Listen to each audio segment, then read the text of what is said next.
Boa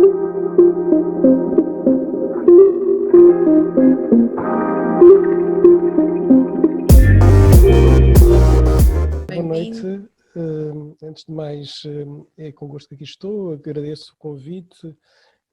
Foi endereçado pelo André Carmo, que já conheço há alguns anos, também enfim, ia dizer outras lutas, mas no fundo são as mesmas, não é? E queria também cumprimentar, enfim, esta mesa virtual, é como de gosto que estou, enfim, que também de vez em quando partilho com o António Brito Guterres, já vai a terceira vez que estamos juntos nestas coisas, e também a Olga Mariani e a Paula da Costa, e também a nossa moderadora, a Núria. Bom, eu, enfim, não vou aqui fazer uma análise, quer dizer, não vou fazer aqui uma intervenção com números, nem muito, enfim, académica. Enfim, eu comecei, enfim, há bocado na apresentação, que agradeço, embora, enfim, acho que não é excessiva, mas salientar um ponto que eu, enfim, não nasci, mas vivi até aos 25 anos na margem sul, e portanto no Feijó, e tenho uma relação muito ligada a estes territórios da margem sul.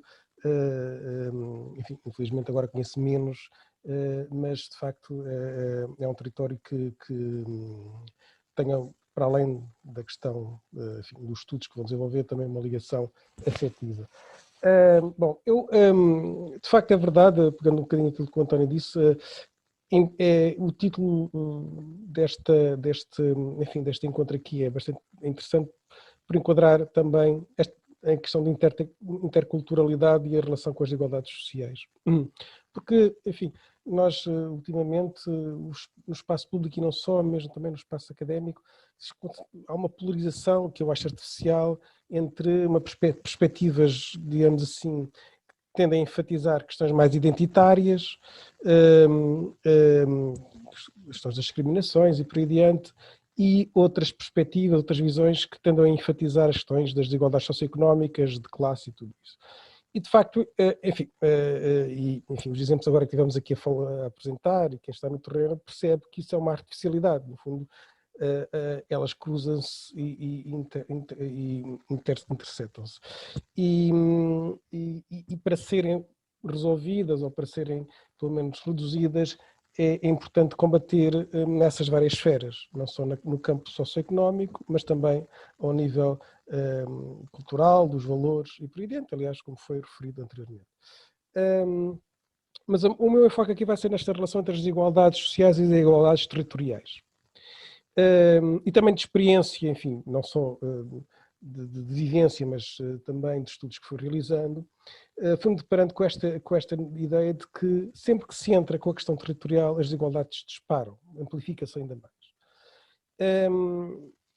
É curioso que mesmo as próprias ciências sociais foram descurando isso, mas tivemos recentes exemplos, não é, nomeadamente internacionais, em que se percebeu que, por exemplo, com a votação no Brexit ou com a eleição do Trump, emergiu de uma forma muito polarizada as desigualdades, mas também as desigualdades entre territórios, nomeadamente entre o rural e o urbano, que era de facto algo que parecia que já está esvanecido e por aí adiante, mas que nós percebemos que continua a polarizar muito. Ou mesmo dentro dos territórios metropolitanos, perceber que, como foi dito, aliás, os territórios metropolitanos são tudo menos territórios homogéneos. E muitas vezes, quando se utiliza a metrópole como algo, como, digamos assim, uma unidade única, uma unidade de medida única versus outros territórios, está-se a cometer um erro, porque as áreas metropolitanas, no caso em Portugal, quer Lisboa, mas também do Porto, são áreas muito heterogéneas e a diferença entre algumas cidades, Lisboa, Cascais, Oeiras, Faro, territórios mais periféricos, é gritante, também como já foi dito. Mas esta ideia que quando enquadramos a questão territorial, as desigualdades exponenciam-se. E não falamos ainda disto, mas o que estamos a ver neste momento com a pandemia revela isso mesmo. Aliás, enfim, este vírus, não é, matreiro, muito matreiro, vai, ao longo deste quase um ano, não é, sinalizando, não é? De uma forma brutal, violenta, mas vai sinalizando ao longo, enfim, deste ano as tremendas vulnerabilidades dos territórios e das comunidades. Quer dizer, só a título de exemplo, não é? Nós começámos, por exemplo, no início da pandemia, com o primeiro confinamento, em que os territórios, por exemplo, do noroeste de Portugal, foram aqueles que tiveram inicialmente os surtos, maior incidência de surtos. Isso tinha a ver em grande medida com a sua estrutura de emprego e produtiva, de trabalho intensivo nas fábricas e por aí adiante, e portanto o que facilitou uma maior disseminação do vírus. Depois os impactos da pandemia ao nível do desemprego, afetando os territórios mais dependentes do turismo, aí percebendo que as geografias, sobretudo ao sul, no Algarve, mas também na área metropolitana, mas sobretudo no Algarve, em que o desemprego dispara de uma forma tremenda, de um momento para o outro, isto é algo muito específico desta crise, em que de um dia para o outro, de facto, as pessoas passam de estar empregadas numa situação precária, aquilo que, enfim, sem contratos, em muitos casos, ou em trabalho informal, para o desemprego e, portanto, praticamente passando uma situação de ter algum rendimento para uma pobreza instantânea, não é? Aquilo que muitas vezes eu designo como passar de uma situação de emprego desprotegido para desemprego desprotegido, aquilo que também se designa como os desempregados imediatos, que foram aqueles que levaram com o primeiro impacto da crise, porque estavam numa situação muito precária. E em muitos destes setores, nomeadamente os setores que cresceram muito ultimamente, nomeadamente o turismo, empregaram muitas pessoas praticamente, muitas vezes sem contratos muito débeis, situações informais e por aí adiante. Ou, enfim, um impacto diferenciado que depois, enfim, no desconfinamento, se assistiu na área metropolitana de Lisboa, não é? Em que as pessoas ao desconfinarem, né, e portanto regressaram ao trabalho e as mobilidades intraurbanas aumentaram e percebeu-se que de facto em determinado tipo de freguesias o vírus disseminou-se muito mais, de freguesias da área metropolitana de Lisboa e de facto identificando um conjunto de vulnerabilidades, do ponto de vista das suas condições de mobilidade espacial, as condições de habitacionais, as questões e o cruzamento entre as desigualdades sociais, territoriais e as desigualdades étnico-raciais, e portanto tudo isso emergiu com muita força. Enfim, podia dar outros exemplos, nomeadamente, por exemplo, a questão dos lares e o impacto que, por exemplo, que um surto no lar tem, por exemplo, em comunidades rurais e por aí adiante, e, portanto, e que isso, de facto, é muito estruturador. Portanto, isto para dizer que esta pandemia, não é, que inicialmente, enfim, de uma forma, enfim, acho que já se matou esse mito há muito tempo, mas esta ideia de que o vírus era tendencialmente democrático e, portanto, aqui dirigia as classes sociais, todas as classes sociais mais ou menos da mesma forma, e, portanto, era muito indiferenciada às estruturas sociais e à diferenciação territorial, não é verdade, pelo contrário, o que o vírus e a pandemia têm feito é precisamente exacerbar, vincar as grandes debilidades e fragilidades dos territórios e das populações. E, portanto, é claro que algumas destes territórios, não só os territórios mais rurais e periféricos, mas também no contexto da área metropolitana, eram territórios que já estavam num processo, digamos assim, de vulnerabilização e de desproteção. Não é? Enfim, nós sabemos que muitos destes territórios foram sendo desmantelados dos seus serviços públicos.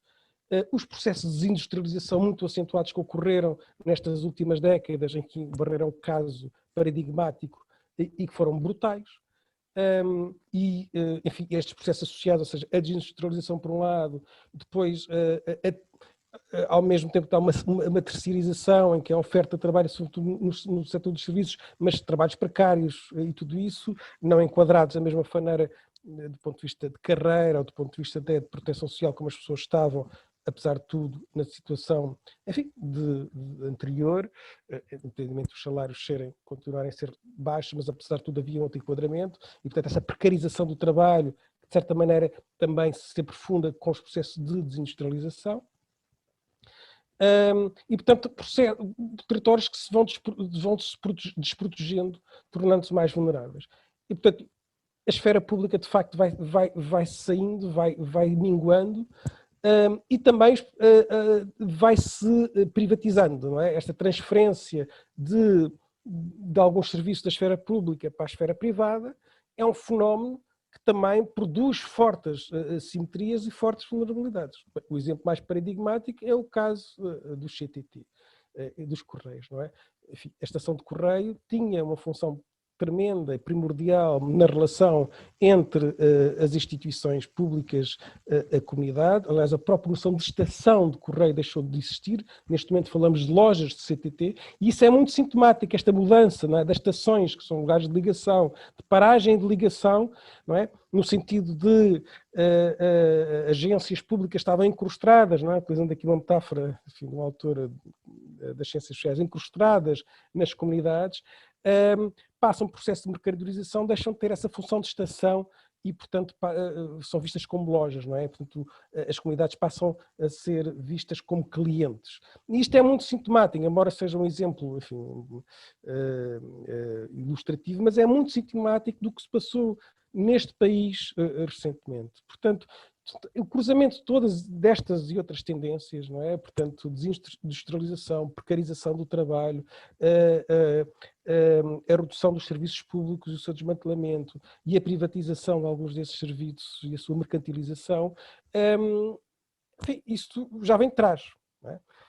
Já vem de trás, foi depois, obviamente, exponenciado com a crise anterior, a crise de 2008, depois a crise das dívidas soberanas e, portanto, depois as políticas de austeridade.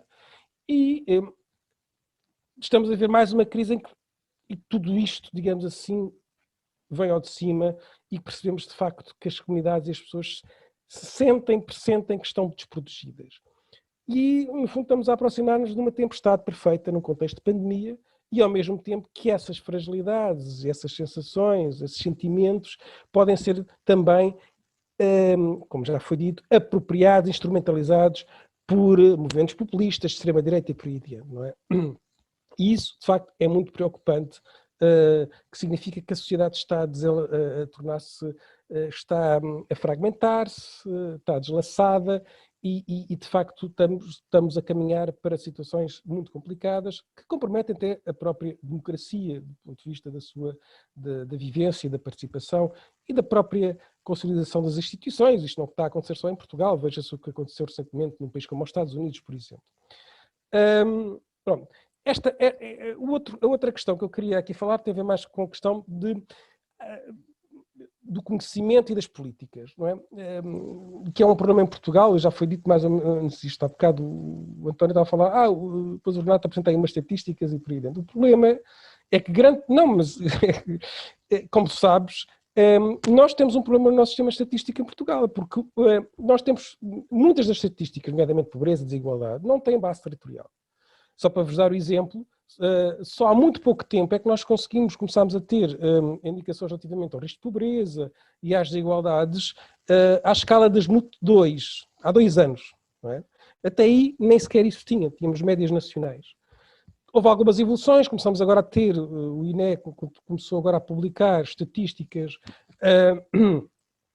a partir da autoridade, portanto, dados fiscais da autoridade tributária, em que começamos a ter finalmente a percepção de como é que as desigualdades de rendimento assim, se polarizam nos territórios, nomeadamente ao nível concelhio, mas isso é relativamente recente. E depois também não temos, e de estatísticas, as desigualdades não são só desigualdades de rendimento, aliás, como foi dito há bocado, não é? Quer pela Olga, pelo António e também pelo Paulo. Nós, de facto, não temos informação relativamente, por exemplo, às desigualdades, enfim, designadas desigualdades étnico-raciais. Isto foi uma grande discussão que aconteceu durante a preparação dos censos. Pode-se eventualmente discutir, obviamente, se os censos são um instrumento em que isso, de inquirição, em que é propício ou adequado para identificar, enfim, essas diferenciações, essas formas de desigualdade, mas a questão é que tem que haver uma alternativa. Nós temos que saber, temos que ter informação relativamente à maneira como as próprias desigualdades étnico-raciais se vão produzindo nesse país e a relação que elas estabelecem com os territórios, que é muito forte. Aliás, a própria Olga há bocado deu vários exemplos relativamente a isso. E aqui sabe-se muito pouco. E o preocupa-me, de facto, enfim, houve aquela discussão, ficou-se na possibilidade de procurar alternativas, mas não sei muito bem que alternativas, do ponto de vista metodológico e de instrumentos de inquirição, estão a ser definidos, enfim. Vamos ver. Finalmente, a questão das políticas. É claro que isto é um problema, porque se nós temos uma limitação nos dados estatísticos, os retratos depois acabam por ser retratos mais limitados, não é? Claro, temos outro tipo de estudos que vão chegando, vamos fazendo análise aqui e com outro, temos aqui as visões do terreno, que são muito importantes, mas obviamente que isso não substitui a importância de termos estatísticas, e sobretudo estatísticas mais regulares, de forma, portanto, aplicadas de forma mais sistemática, portanto, que nos permitem também perceber as tendências, não é? As evoluções. É claro que as estatísticas não nos dizem tudo, é importante ter estudos qualitativos, é importante estes testemunhos do terreno, mas para termos a noção das evoluções, das alterações, das transformações, temos de ter aqui, de facto, instrumentos de inquirição que se produzam sistematicamente e que tenham essa preocupação de ser representativos da diversidade territorial. E, de facto, em Portugal, que é um país, quer dizer, não ao nível do mundo, não é? É um país pequeno, não é? Mas, de certa maneira, conhecemos muito pouco os territórios. Por isso é que, em grande medida, esta coisa do vírus, não é? Portanto, da pandemia ter revelado estas assimetrias territoriais, não é? Parece que é quase surpreendente, não é? E o que nós percebemos é que se conhece muito pouco este país. Os governantes em Portugal conhecem muito pouco este país. E isso é, de facto, preocupante. Bom, então chegando às políticas públicas. Uma das questões que se põe, né, por exemplo, agora nesta relação com os territórios, e que se punha e que foi discutido, enfim, de vez em quando é discutido, não é assim tanto, que é esta ideia se é possível ter uma política social à escala local, por exemplo. Como sabem, a maior parte das políticas sociais, portanto aqui estamos a falar sobre políticas sociais, são concebidas e pensadas e aplicadas são definidas e concebidas à escala central e depois, obviamente, aplicadas localmente, mas a partir de uma definição única, como, por exemplo, o rendimento social de inserção, o complemento de solidariedade para idosos e por dentro daquilo que se considera, nomeadamente, as políticas sociais do regime não contributivo, entre outras, não é? E, portanto, significa que há um conjunto de critérios que são gerais para todos, não é? Independentemente da diferenciação socioterritorial, a especificidade dos territórios, das comunidades, tudo isso. Bom, então, nós verificamos que, de facto, até agora, até há pouco tempo, as políticas sociais emanam fundamentalmente da administração central. E a administração local não tem muita margem, não é, para, no fundo, conceber política social e aplicar política social. Também porque não tem muita margem orçamental, não é? E isso é um problema. Mas isso é uma discussão, de facto, a desenvolver. Mas o que é curioso, o que é interessante, e que merece também alguma discussão, é que nós verificamos, não é? Mas isto ainda é muito impreciso, é que com a questão da pandemia tem havido respostas, até respostas interessantes, de determinados municípios face à crise pandémica. É claro que, depois depende do município e a sua capacidade do ponto de vista financeiro de fazer isso, enfim, mas sabemos, por exemplo, ainda agora foi anunciado que o Conselho de Lisboa avançou com um programa de emergência, o segundo, com um conjunto de políticas específicas para os residentes e para as empresas no Conselho de Lisboa. Claro que Lisboa pode fazer isso, outros conselhos não podem, mas, no fundo, é a expressão de que é possível pensar-se a política social à escala local. Evidente que é preciso fazer ainda a avaliação deste tipo de políticas e das medidas que têm sido aplicadas e têm sido desenvolvidas. Falta então fazer essa avaliação, mas isso é um caráter positivo que eu queria aqui salientar. Claro que isso tem os seus riscos, não é? E esses riscos são, e convém também ir avançando nisso, é perceber até que ponto é que possa haver aqui desigualdades, não é? Ou reforçar algumas desigualdades do ponto de vista dos territórios, já falei um pouco disso, não é? Conselhos, municípios que possam ter essa capacidade de ter os seus próprios programas de intervenção e têm de facto a capacidade e dotação orçamental para o fazer, portanto, os municípios mais ricos, outros não conseguem fazer isso. E então isso pode gerar aqui desequilíbrios, não é? E isso é uma coisa que temos que ter atenção. Por outro lado, também é importante perceber até que ponto é que estes programas que estão a ser lançados podem, em grande medida, também, muitas vezes, justaporem-se aos programas centrais e podemos, se calhar, estar agora a ir para uma situação do outro lado do espelho, não é? Que se há uns tempos atrás não havia política social à escala local, ou era relativamente limitada, neste momento, até que ponto é que, de facto, temos um conjunto de programas e de medidas que podem até concorrer com as medidas centrais e é preciso também, nomeadamente ao nível de algumas redundâncias e justaposições, e isso é algo também que merece preocupação. Pronto, deve merecer debate. É claro que neste momento de emergência o que é necessário é avançar com elas para tentar resolver as situações difíceis que as pessoas estão a viver. Mas, de facto, há aqui um conjunto de potencialidades que estão a surgir neste momento e que devem ser, do meu ponto de vista, que devem ficar. No pós-pandemia, não é? Isto deve ficar e acho que é cada vez mais importante pensar-se a política pública, nomeadamente as políticas sociais, nesta articulação entre a administração central e a administração local. Portanto, num sentido de relacionar as diferentes escalas de intervenção. Até para haver complementaridades. Não é? Por exemplo, olhando, por exemplo, o caso de um concelho como o Barreiro, não é? A questão da desindustrialização. Ou outros concelhos em que, por exemplo, pessoas, agora já uma idade avançada, do ponto de vista, enfim, da idade, do ponto de vista da média etária da população empregada, mas pessoas que tiveram um infortúnio de ir para o desemprego porque um estabelecimento fabril fechou e por aí adiante. E, enfim, isso aconteceu, infelizmente, muitas vezes nestes últimos 20, 30 anos, e continua a acontecer.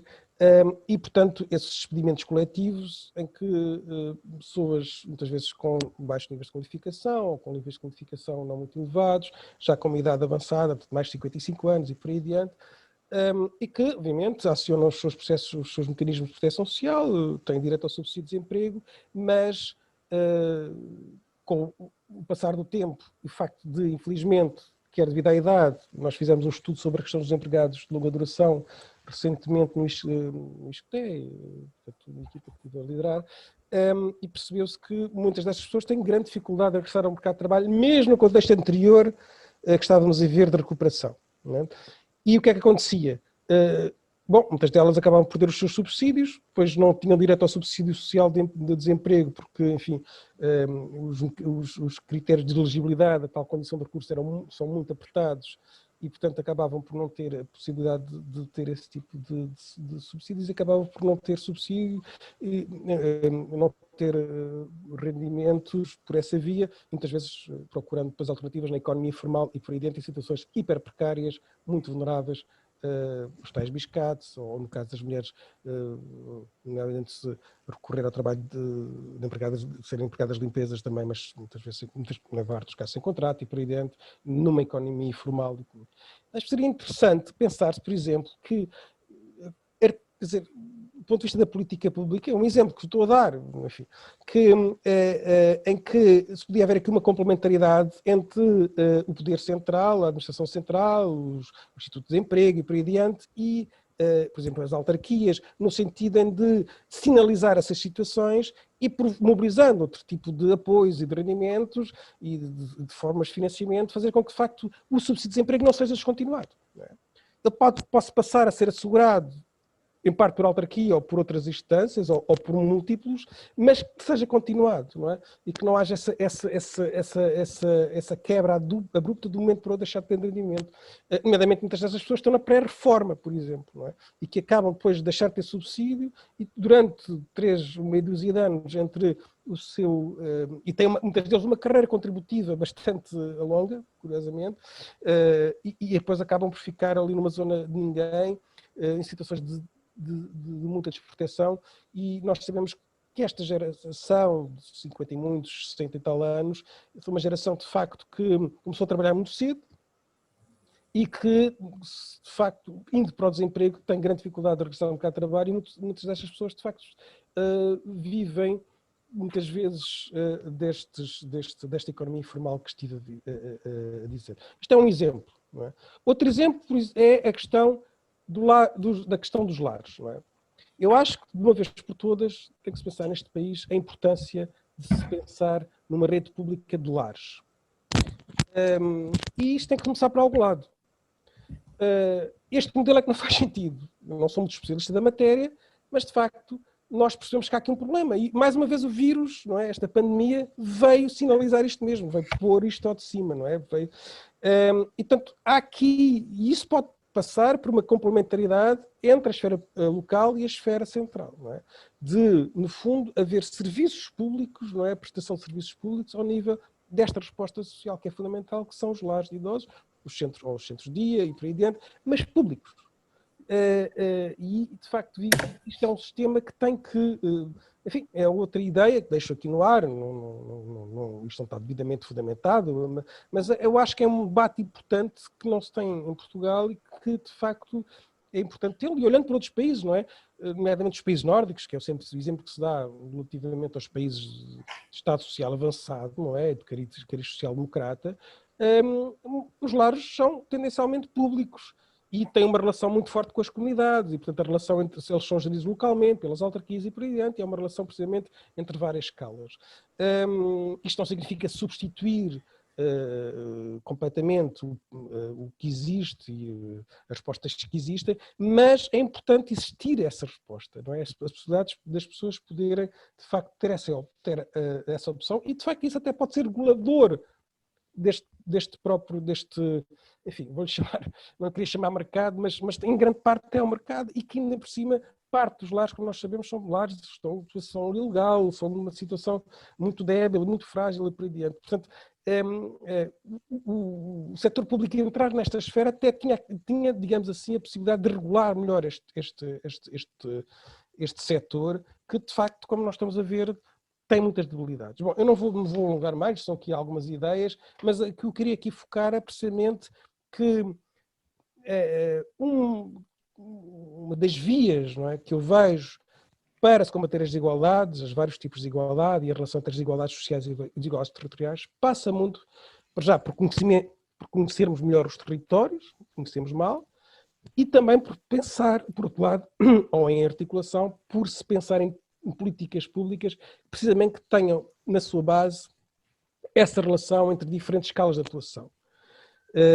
E o que nós temos neste momento muitas vezes é um excesso de centralismo e depois do outro lado da moeda é um excesso de localismo, não é? E o país muitas vezes vive nessa polarização, não é? Ir concluindo aqui esta primeira ronda. Eu já concluí. Obrigado.